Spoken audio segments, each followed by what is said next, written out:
തനിക്ക് കാർ വാങ്ങി തന്ന കാര്യം പറയാനായി വീട്ടിലെത്തിയിരിക്കുകയാണ് സച്ചി. അവൻ വേഗം വീട്ടിലെല്ലാവരോടും ഉടനെ ഒന്ന് പുറത്തേക്ക് വരാൻ ആവശ്യപ്പെട്ടു. എന്താണ് കാര്യമെന്നറിയാതെ ചന്ദ്രയും സുധിയും പകച്ചു നിൽക്കുകയാണ്. പുറത്തേക്ക് നിന്ന എല്ലാവരോടും ഒന്ന് വെയിറ്റ് ചെയ്യാൻ സച്ചി ആവശ്യപ്പെട്ടു. ശേഷം രേവതിയെ കൂടി വിളിച്ച് വീടിന്റെ ഗേറ്റ് തുറന്നു. ദേ നിർത്തിയിട്ടിരിക്കുന്നു നമ്മുടെ പുതിയ കാർ. ഇതാരുടെ കാറാണെന്ന് എല്ലാവരും ആദ്യം ഒന്ന് സംശയിച്ചു. കാർ വിറ്റ് തുലച്ചതിന് ശേഷം വല്ലവന്റെയും കാർ ഓടിക്കാൻ വാടകയ്ക്ക് എടുത്തതായിരിക്കും എന്ന് പറഞ്ഞ് ചന്ദ്ര സച്ചിയെ കളിയാക്കി. അതിന് സച്ചി ഒരു കിടിലൻ മറുപടി അങ്ങ് കൊടുത്തു.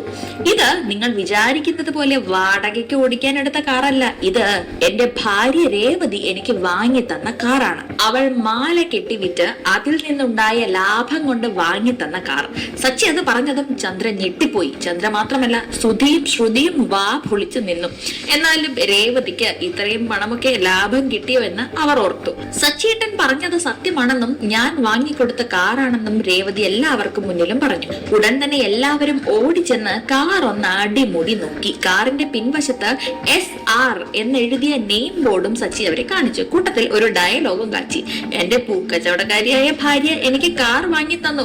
നിങ്ങളുടെ മലേഷ്യൻ മരുമകൾ മകന് വേണ്ടി എന്താണ് വാങ്ങിക്കൊടുത്തത്? അത് കേട്ടതും ശ്രുതിക്ക് ആകെ ടെൻഷനായി.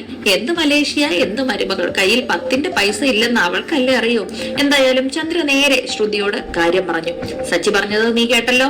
നീ ഉടനെ നിന്റെ മലേഷ്യൻ അച്ഛനെ വിളിച്ച് സുധിയെ സഹായിക്കാൻ പറയണം. അവന് ബിസിനസ് തുടങ്ങാൻ ആവശ്യമായ പണം നൽകാൻ പറയണം. ചന്ദ്ര പറഞ്ഞു നിർത്തി. അത് കേട്ടതും ശ്രുതിയുടെ കിളി പോയി എന്ന് വേണം പറയാൻ. എന്തൊക്കെയോ തൽക്കാലം പറഞ്ഞൊപ്പിച്ച് അച്ഛനോടും ഇളയച്ഛനോടും സംസാരിക്കാമെന്ന് അവൾ ചന്ദ്രയ്ക്ക് ഉറപ്പു നൽകി. അങ്ങനെ രേവതി ഒരു കാർ വാങ്ങി കൊടുത്തത് കൊണ്ട് പണി കിട്ടിയത് ശ്രുതിക്കാണ്. ഇനി എന്ത് ചെയ്യും ഇതിൽ നിന്ന് രക്ഷപ്പെടാൻ എന്നോർത്ത് നിൽക്കുന്ന ശ്രുതിയെ കാണിച്ചുകൊണ്ടാണ് ഇന്നത്തെ എപ്പിസോഡ് അവസാനിക്കുന്നത്.